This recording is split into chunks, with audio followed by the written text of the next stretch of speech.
What's going on, guys? CardMechanic here, and today I'm going to be teaching you a really cool trick you can do using the Marked deck. Let's do it.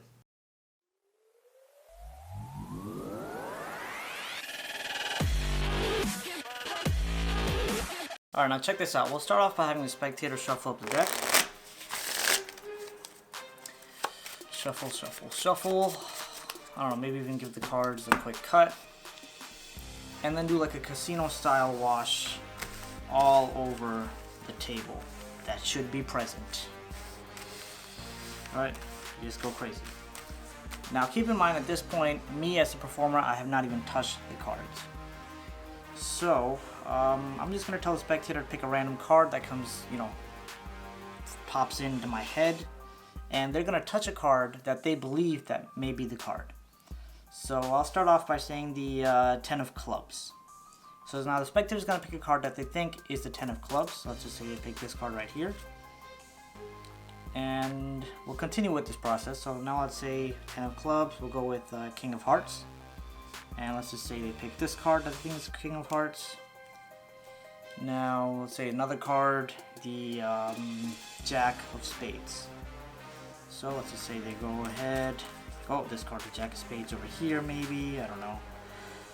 Okay, so now we have the 10 of clubs, we have the King of Hearts, and we have the Jack of Spades. And now I'll pick one card, and let's just say the, I don't know, Ace of Diamonds. Okay, so I think this is the Ace of Diamonds, I'll take that, leave it here. And then I'll move the rest of these cards aside, alright? Alright, so now the first card was the 10 of clubs that the spectator picked. The second card the spectator picked was the King of Hearts. The third card the spectator picked was the Jack of Spades. And the last card that I picked was the Ace of Diamonds. So now before breaking down this trick, the name of this effect is a version of Al Baker's 3 billet trick. And it's based on what's known as one ahead principle, which pretty much is you're telling the spectator to pick a card which you already know that you have. Alright, and that'll become more clear as we break down how this trick is done. Now I've also done a different version of the trick where you don't really need a marked deck. So if you want to go check that out, if you don't have a marked deck and you just don't want to make one, then I'll put the link on the screen and in the description. And of course you should know for this trick you need a marked deck, since I said this is a trick with the marked deck. So I also have a video on how to make the marked deck. You can go and check that out if you want to, if you don't have one. Alright, I'll put the link on the screen and description as well. So let's just get right into it. So now what I love about this trick is you can literally give the cards to the spectator right from the beginning, have them shuffle it all up as much as they want, and then they spread the cards all over the table, right? So of course that requires no skill on your end, but it gives the spectator a bit of a satisfaction when they are, shuffling and spreading the cards out. This way they don't think you're doing anything funny. And even though you have pretty much marked the backs of all the cards, so you're kind of doing something funny, but they don't know that. Alright, so now we have all the cards spread out. Now what you're going to do is you're going to pick any of these cards, so you can pretty much see what any of these cards are. You're just going to pick one card and stick with it. So I know this card is the Ace of Diamonds right here because I can read it from the back of the card. So this card is the Ace of Diamonds, and I'm just going to remember Ace of Diamonds, and I'll keep track in my mind that that's where the Ace of Diamonds is. So now the first card I'm going to tell the spectator to select is the Ace of Diamonds. Now of course they don't know the Ace of Diamonds is here, so they're going to pick some random card. So let's just say they pick this card right here, and now all I'm going to do is I'm going to take this card, drag it out. And I know just by dragging it out that this card is the Jack of Spades. Okay, so now I'm going to tell the spectator to select the Jack of Spades. Let's just say they select this card. And as I drag this card over, I'll take a look at what it is just by reading the back. And I know this card is the King of Spades. And then I'll tell the spectator to select the King of Spades. So then I'll take the next card. Let me pick something that's not a spade, where you guys are going to think this only worked with spades. Let's just pick this card. And this card is the 3 of Diamonds. So now I'll tell the spectator that I'm going to select the 3 of diamonds, and I'm going to go back to my ace of diamonds here, take that out and leave it here. Okay, so now just a quick recap. Using the one ahead principle, I first picked a card at random that I would want to pick at the end here. So I knew where the ace of diamonds was this entire time. I'll just leave it here for reference. I knew where the ace of diamonds was the entire time, and I told the spectator to select the ace of diamonds.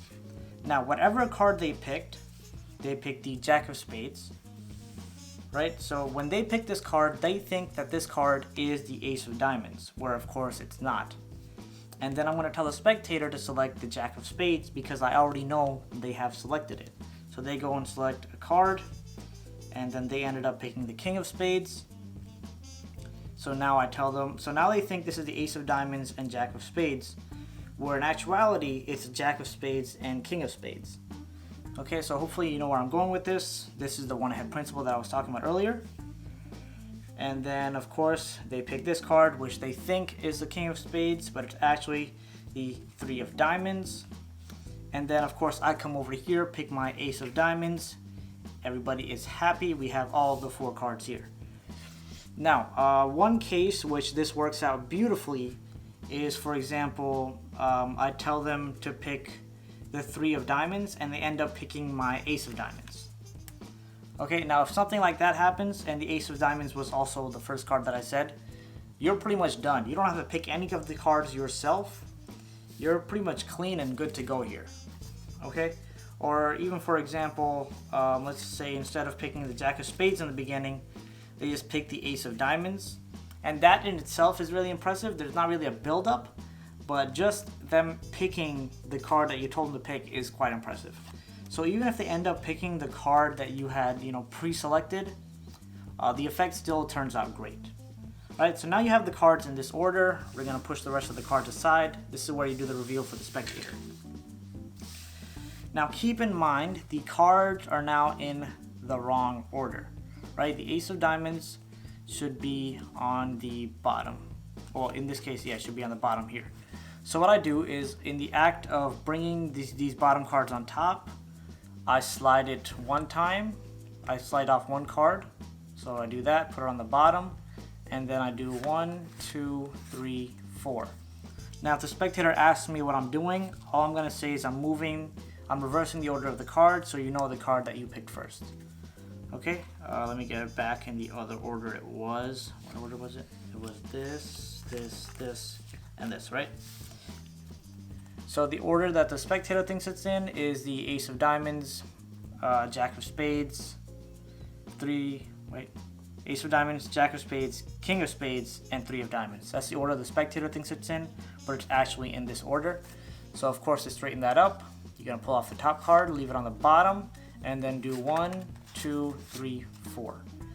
And you want this to seem very casual, so you don't want it to be, well, let me get it back in the other order. Right? So you don't want to be counting it out, you just do boom, boom, and that's it. If they ask you what you're doing, then you tell them I'm just reversing the order of the card so you can see the order you picked it in. If they don't ask you, then you don't even have to mention it. Right, so now you do the reveal. You say the first card they picked was the ace of diamonds. The second card they picked was the jack of spades. The third card they picked was the king of spades. And the last card that you picked was the 3 of diamonds. And at this point, their mind will absolutely be blown. They'll be dying, running around like crazy, asking you to do the trick again. And the best part is you can do it as many times as you want because there's no possible way that they can catch what you're doing. Right? So that is the trick. So that pretty much wraps up this video. I hope you guys enjoyed it, and as always, thank you so much for watching. Make sure to go check out my Patreon page to help support my channel. I'll put the link in the description. And also in the description, you will see the links to all my social media, so go make sure to check that out for all my status updates on my videos. And that being said, I will see you in the next video. Welcome to the end screen. If you liked the video, make sure to hit that like button, leave a comment down below, and subscribe, because subscribing is good. Thanks for watching.